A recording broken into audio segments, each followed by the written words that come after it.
cuentan que el mismo día en que se casaron, por la noche obviamente fueron a consumar el matrimonio, y el perrito faldero de ella no se aguantó el varillazo cuando vio pues que el marido estaba sobre su esposa y en acometidas furiosas, como dirían los poetas. Ajá. Y saltó a la cama y le mordió la nalga a él. Ahí les dañó absolutamente todo. ¿La nalga? No, imagino que le clavó los colmillos en la nalga, pero les dañó fue todo el trique, sí, le dañó todo el trique.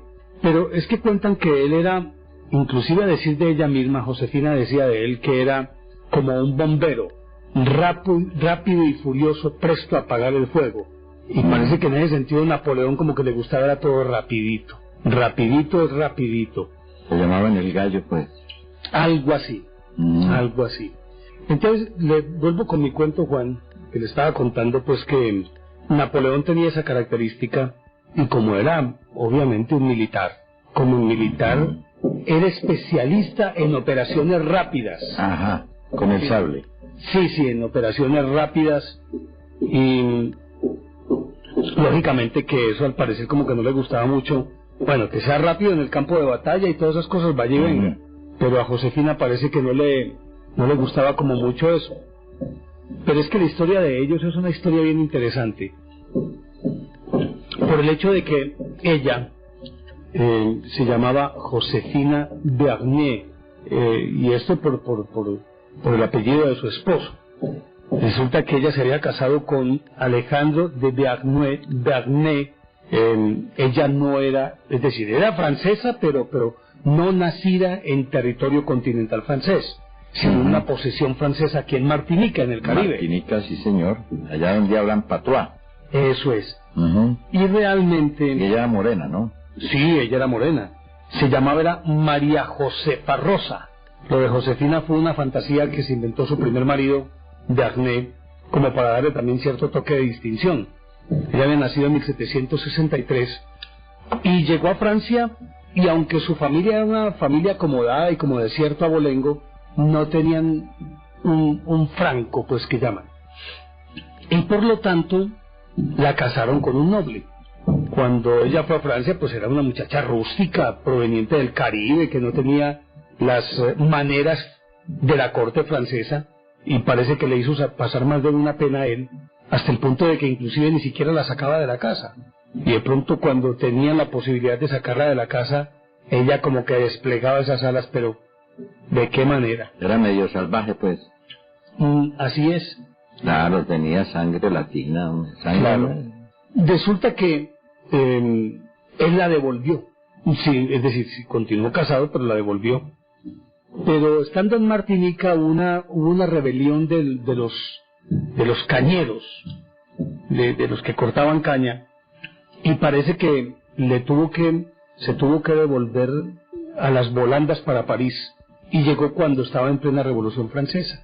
Su marido se había acomodado muy bien en el directorio, y eso la encumbró un poco, y empezó a tener contacto con las demás damas y a adquirir una cierta soltura dentro de ese ambiente tan sofisticado.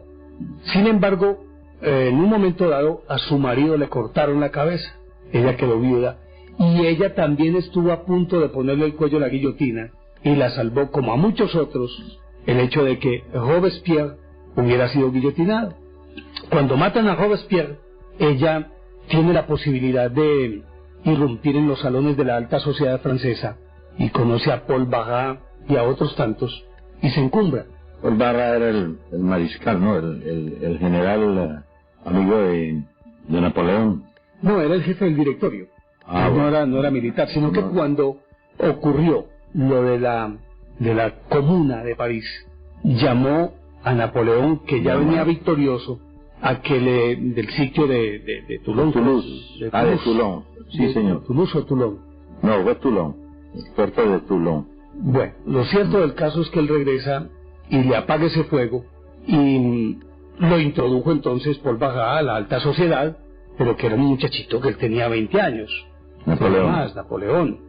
Napoleón había nacido en 1769, tenía poco más de 20 años. Sí, señor. Y entonces resulta que cuando él la vio a ella, que estaba pues interactuando en la corte francesa, se enamoró perdidamente de esa muchacha, como un adolescente, como lo que era realmente. Pero ella sí estaba tan muchacha, hombre, en esa época. No, ella le llevaba 6 años. Ella había nacido en 1763 y él en 1769. Entonces le llevaba 6 años. Cuando él la conoce, se enamora perdidamente de ella y Paul Barat se la otorga como premio. Se casa con ella, pero inmediatamente le toca arrancar para la campaña a Italia y la deja a ella. Y ella, muy castialegre que llaman, eso parece que se acostaba con todos los muchachos, con los jóvenes de la corte parisiense, pues de la High. Como el sarampión, pues. Sí. ¿Cómo se dice como el sarampión? No le hacen mal los muchachos. Bueno, perfecto. Y entonces a Napoleón como que le llegaban los chismes de las cosas que ella hacía, pero él no quería dar crédito a eso. Y todos los días le escribía cartas. Tenía un estafeta especial, o un cuerpo de estafetas, que se especializaban en llevarle las cartas a Josefina, y Josefina nunca le respondía a ninguna. Y cuentan que era lo que ahora los muchachos llaman que era un intenso, porque eso como que le hablaba de amor y decía que se moría por ella y le enviaba cartas y cartas y cartas, y ella muy de vez en cuando le respondía alguna carta. Regularmente se hacía la loca y no le respondía. Y él la urgía para que se fuera a Italia a acompañarlo, hasta que un día parece que se le salió lo de general y le ordenó perentoriamente que tenía que ir a Italia. Y en vista de ella de que hipotéticamente ponía en juego su matrimonio, arrancó para Italia. Pero es tan descarada que se llevó un amante de turno, ¿sí? El que parece estaba muy, no digamos lo enamorada, sino prendada en términos más enconada, pues mejor sí, dicho. En términos más coloquiales de nuestro medio, encoñada. No fregues. Y entonces se lo llevó, y él ingenuamente, ella se lo metió hasta por los ojos pues a Napoleón. ¿Cómo es? Ingenuamente hizo que Napoleón lo aceptara pues ahí en su entorno y que le diera pues un buen puesto y todas esas cosas. Sin embargo, los franceses son gente rara, ¿no?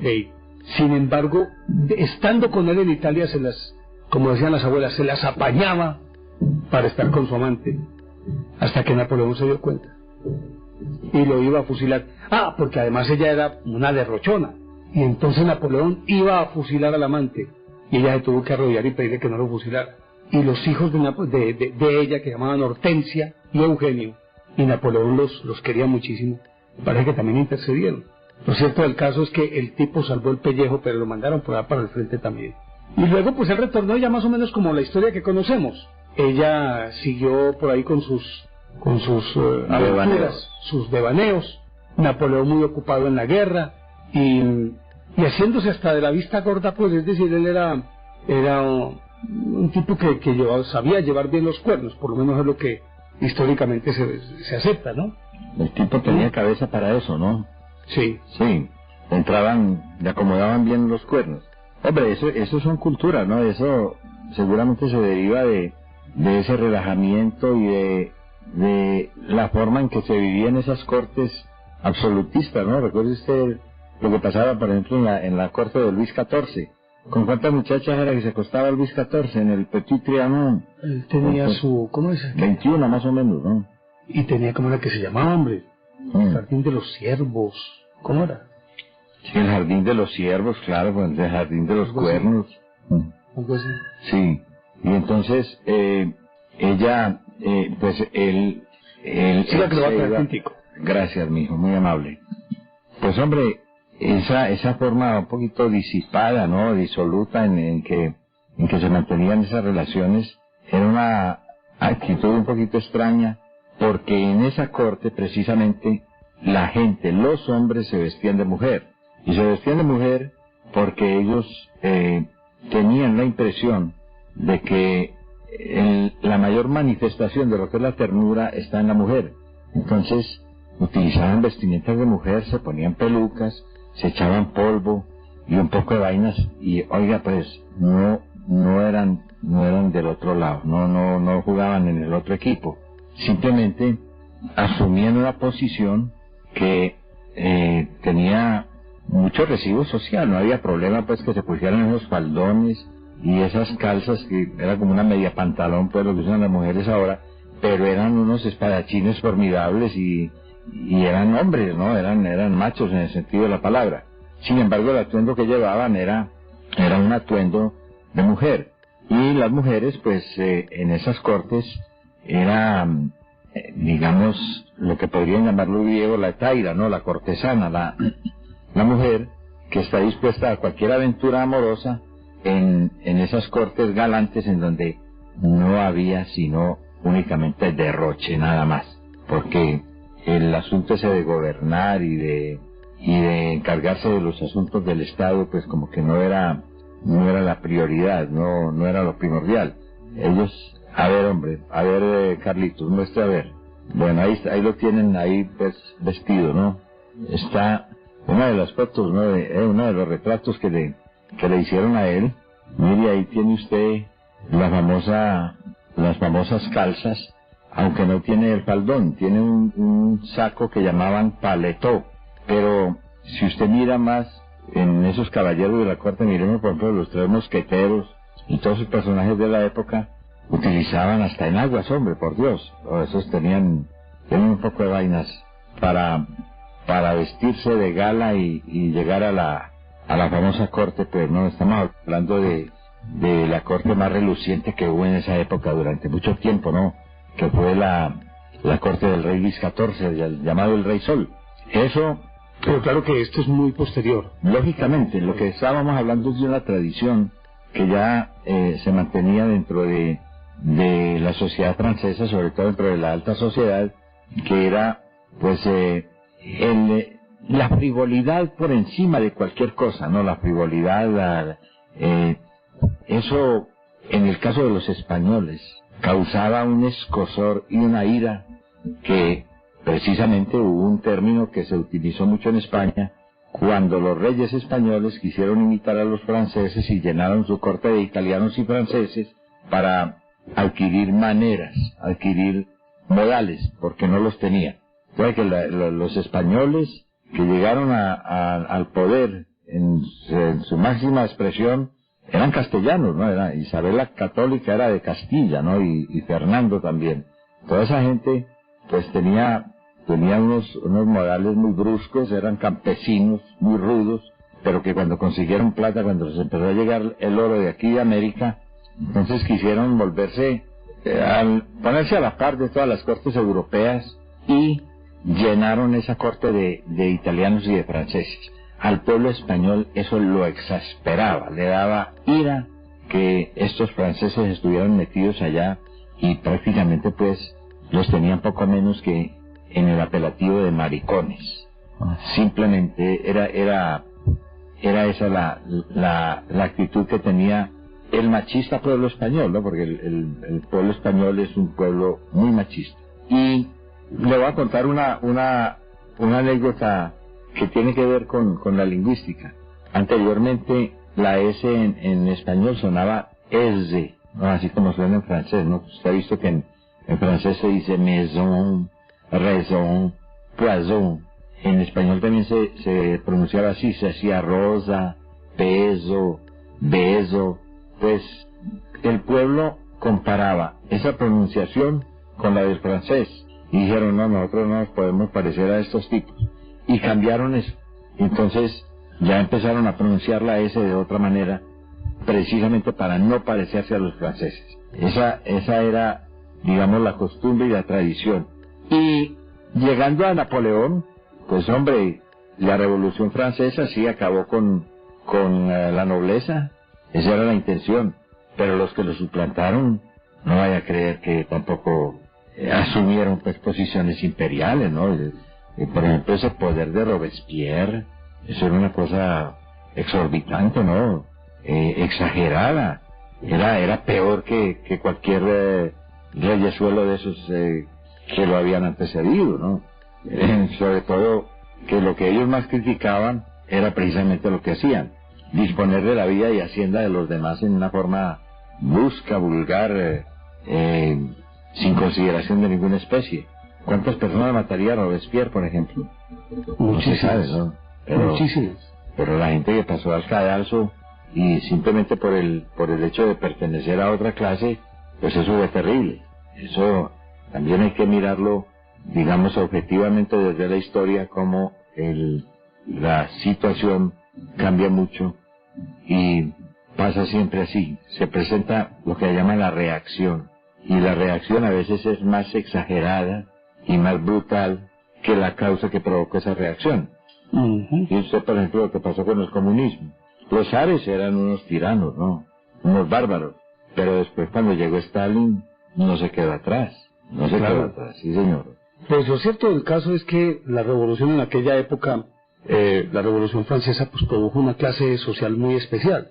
Y eran los venidos a más que se convirtieron en nobles para sacar de taquito a aquellos que eran nobles y que corrían el riesgo de perder su cabeza o que tenían miedo de hacerlo y habían tenido que salir al exilio.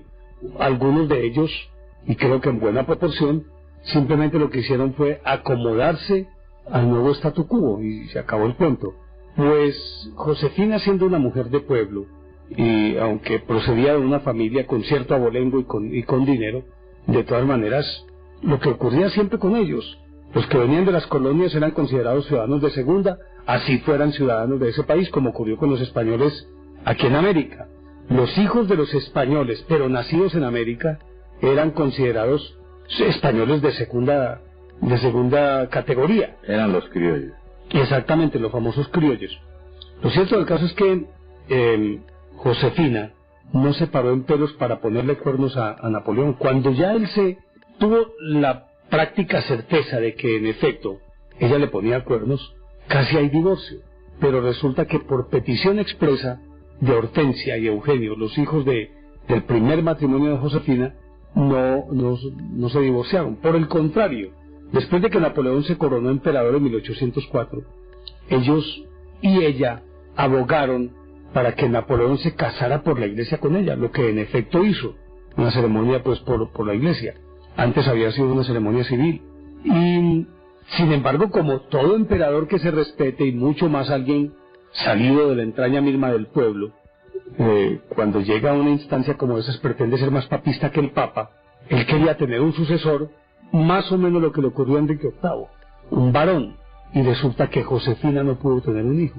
Napoleón empezó a desentenderse un poquito de ella, y a pesar de que la amaba profundamente, y a tener pues otras mujeres, entre ellas se acuerda la famosa María Valesca, ¿cierto? Y luego la polaca la polaca con arrebatada. Sí.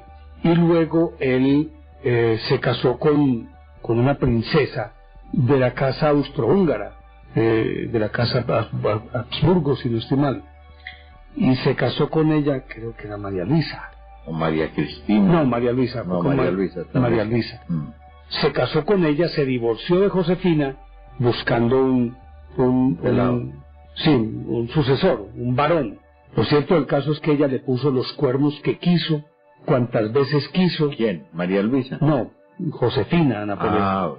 Y Napoleón se aguantó el varillazo, porque en efecto él se dice que a pesar de que se casó con María Luisa y tuvo sus devaneos con María Valesca y tuvo otras mujeres, siguió amando profundamente a Josefina. Parece que ese amor nunca desapareció. El amor por Josefina. No.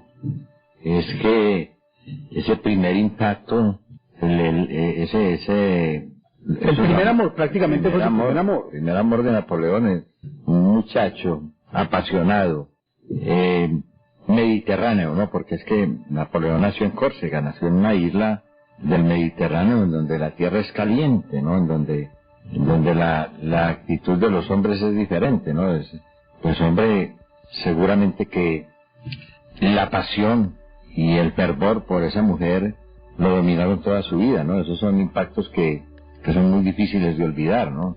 ¿Quién olvida su primer amor? Yo no creo que haya alguien que haya vivido realmente pues eso que llama el primer amor, esa locura, porque es que eso es una locura, hombre, es una enfermedad mental. Eso se pone uno que no sabe qué hacer. Yo también escribía una carta diaria. Sí, hágale entonces que vea que ahí está esa Josefina, vean ahí como se arrebataba esa vieja, que era muy provocativa, definitivamente.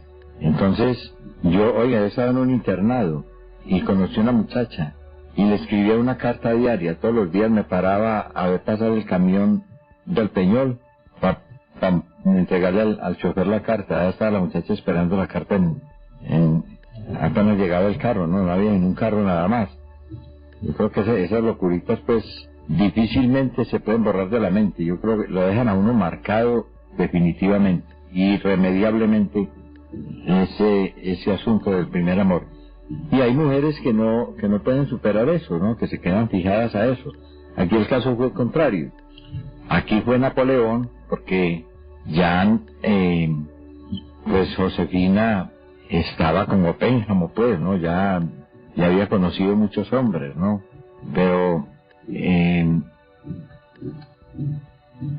seguramente el impacto que ejerció sobre Napoleón lo sufrió fue Napoleón verdaderamente, ¿no? Ese fue el que quedó ahí clavado. Vale, una cosita aquí, Juan.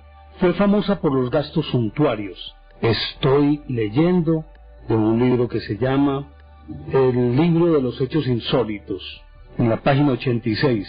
Y dice, fue famosa por los gastos suntuarios con que se regalaba. Una de sus aficiones preferidas eran los animales. A poco de que su marido se instalase en el trono imperial, los ciervos, Josefina comenzó a introducir en palacio una colección de perros y pájaros exóticos. Por ejemplo, a un solo pajarero, Renoir, le compró en 1807 una partida de pájaros valorada en 7.312 francos. Claro. Era coleccionista de pájaros. Sí, señor, por eso le digo como Pénjamo, ¿no? Por su gran variedad de pájaros. Gastando una cifra superior a los 30.000 en los 3 años siguientes.